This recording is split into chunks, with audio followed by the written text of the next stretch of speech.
Tonight, we are exposing a timeline that changes everything about what the public thought they knew about Blake Lively, Ryan Reynolds, and Taylor Swift. Because what was unsealed quietly today suggests that some of the most powerful people in Hollywood may have been far more involved than they ever admitted. And once you hear who was allegedly in the room, what was said, and what may have been strategically hidden, you are going to understand why this case suddenly feels like it is about to explode in a way no one saw coming. It was late at night when this entire situation exploded. Again, the kind of hour when stories like this usually break quietly behind the scenes, while most of the world is asleep. And what was unsealed in court filings that night did not arrive with flashy headlines or breaking news banners. Instead, it arrived buried inside legal motions, timelines, and arguments that at first glance looked routine. But once you actually read the details, once you connect the dots, once you slow down and follow the sequence of who was where and when, suddenly what looked like noise starts to form a picture. And once that picture starts to become clear, it becomes impossible to unsee. Because this is not just about a disagreement on a movie set. This is about power, influence, silence, leverage, and a carefully constructed public narrative that may now be cracking open in real time. And the deeper you go, the more unsettling it becomes. Because the story that was sold to the public for months may not fully align with what the timeline actually suggests. And tonight, as we walk through this step by step, you are going to see exactly why this matters and why this case may be heading into a phase that no amount of public relations can fully contain anymore. Now, at the center of this is a timeline that was allegedly compiled with legal guidance, documenting key moments during production, moments that, according to filings, were preserved because litigation was expected. And that immediately matters because once attorneys are involved, once preservation of evidence becomes a topic, every detail suddenly takes on legal weight. And in this timeline, a key moment appears that quietly reshapes the public understanding of who was present, who was involved, and who knew what far earlier than previously acknowledged. Because sometime in late April, during production, a phone call allegedly took place between a trainer and one of the lead actors regarding physical preparation for a scene that involved lifting. This inquiry was then relayed to the other lead, and what followed was described in filings as a confrontation at a penthouse residence where emotions escalated, voices were raised, and the encounter allegedly involved not just the two people in conflict, but multiple high-profile individuals who until now had not been publicly positioned at that scene. And this is where everything starts to tilt. Because the public narrative for months insisted that certain figures were only loosely connected, only vaguely aware, only tangentially involved. And yet this timeline indicates something very different. That at least one internationally known artist and one major film star were physically present during a tense confrontation that until now was believed to have occurred privately. And if that is accurate, then it means the circle of first-hand witnesses was far larger than the public was ever led to believe. And that alone reframes everything that follows. Because when multiple high-profile people are present at a volatile moment, it changes how stories travel, how perceptions form, and how alliances start to quietly shift behind closed doors. According to the timeline, after that incident, relationships on set began to deteriorate rapidly. Trust thinned, communication fractured, and what had once been a collaborative production began sliding into a power struggle that no one was prepared to acknowledge publicly. And from that moment forward, nearly every major dispute that followed, whether related to editing, marketing, promotional appearances, or creative control, can be traced back to that emotional rupture. Now, publicly, everyone has insisted this was just a typical, difficult production, a story of creative friction, stress, pressure, long days, conflicting visions. But the filings quietly sketch something much more strategic. Because following that confrontation, the timeline describes a series of moves that systematically altered who had access, who had influence, and ultimately and logistical complications. And what is especially notable is the way that hesitation to return was allegedly framed not as an ability, but as conditional cooperation, meaning filming would resume only if additional authority was granted. And that moment, if accurate, is a turning point because it suggests that creative negotiations had crossed into leverage-based control, where continued participation itself became the bargaining chip. And once that line is crossed, the dynamics shift entirely, because no longer are discussions centered on what is best for the film, but rather on what is required to secure compliance. And this is when, according to filings, additional contractual concessions began to materialize, including approvals over cuts, marketing, and presentations, authority that is normally distributed across producers, studios, and directors, now allegedly concentrated into a far narrower circle. And this redistribution of power did not occur in a vacuum. It occurred after sustained proximity to influential figures whose reputations alone can alter decision-making through fear of backlash or loss of favor. And that is why every reference to who was present at key gatherings, who attended screenings, who was invited to private events, and who was suddenly elevated in access matters so deeply. Because these are not social details. They are leverage markers. Every invitation, every photo, every backstage pass carries weights in Hollywood. And the timeline suggests that social alignment preceded professional realignment in multiple critical instances.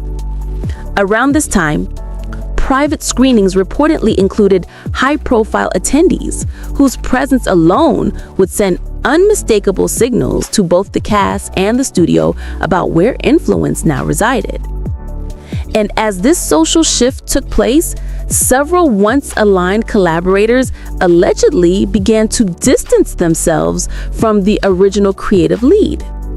Communications cooled, interactions slowed, endorsements faded, and in their place, new alliances quietly emerged. And this did not happen through formal announcements. It happened through absence, through silence, through sudden changes in whose feedback was prioritized and whose was quietly sidelined. And as all of this unfolded, the public saw none of it. Instead, what the audience saw was a careful outward appearance of unity, professionalism, and polished joint statements that conveyed stability, even as internally, filing suggests the foundation was fragmenting. And this disconnect between public image and private conflict would grow more pronounced in the months that followed, because soon attention shifted to editing, where disputes over tone, pacing, emphasis, and narrative shape reportedly intensified. And here, the timeline again signals a deviation from standard process. Because rather than collaborative compromise, the direction of the edit allegedly became another arena of control, where access to decision-making was selectively restricted. And at various points, key creative contributors were reportedly excluded from sessions that would normally require their presence and oversight.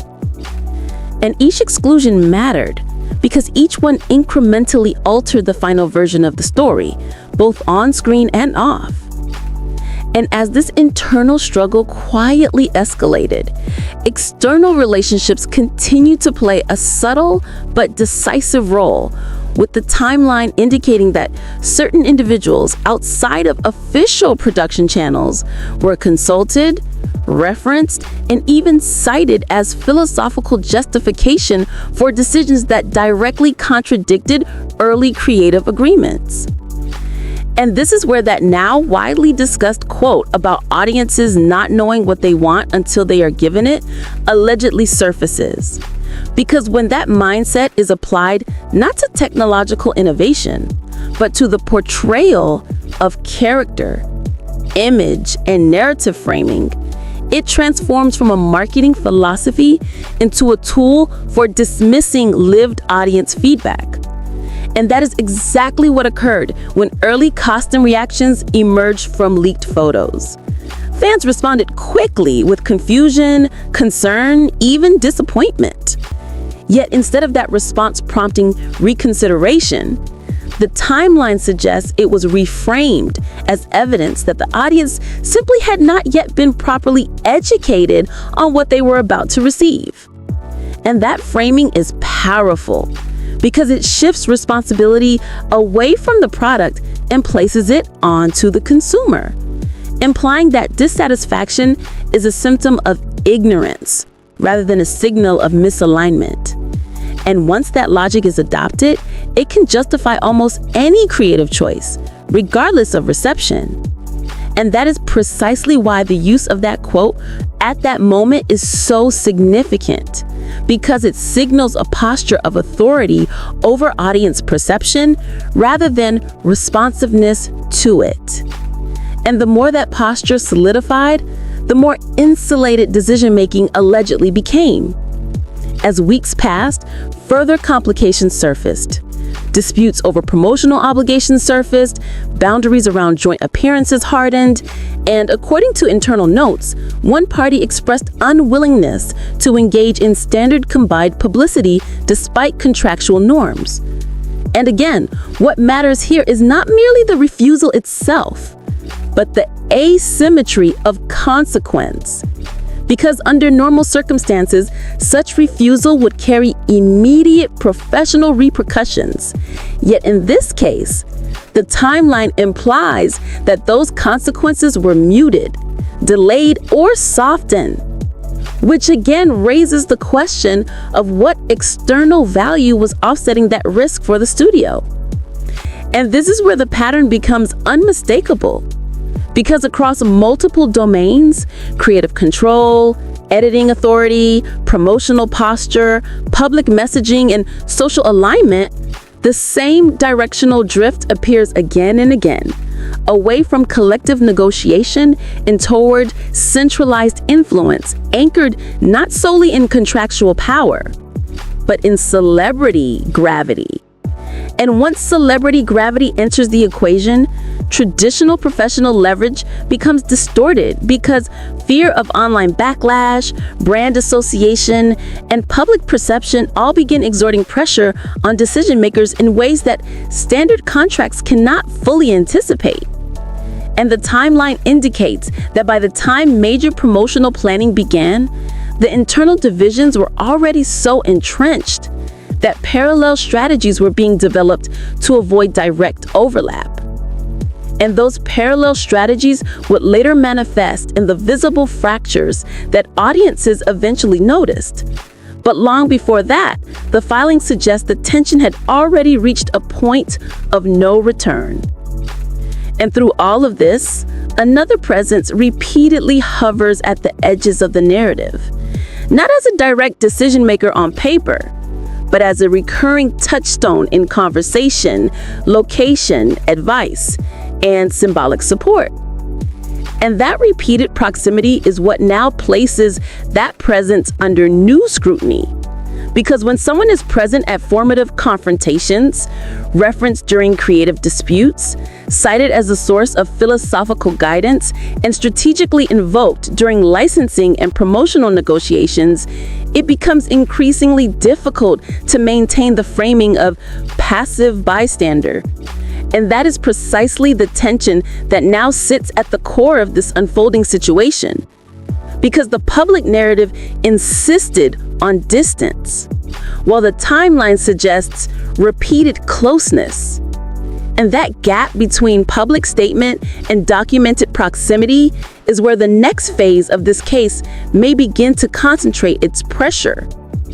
Because courts evaluate narratives differently than fandoms do. They weigh consistency, credibility, timing, and corroboration, not popularity. And what is particularly striking is that the concerns about evidence preservation that surround this timeline suggest that some of these details may have nearly vanished into routine data deletion were it not for the anticipation of legal conflict. And that alone underscores how narrow the margin was between public myth solidifying permanently and this alternate chain of events quietly disappearing from record. And as we move forward in this series, we're going to examine how the next sequence of decisions, from selective alliance building to editorial turnover to credit disputes to premier exclusions, all appear to follow directly from this early rupture moment in the penthouse, and why the presence of certain individuals at that moment may ultimately prove far more consequential than anyone initially realized. And this is why what seems like a behind-the-scenes production disagreement is now evolving into something that touches on questions of influence, narrative control, public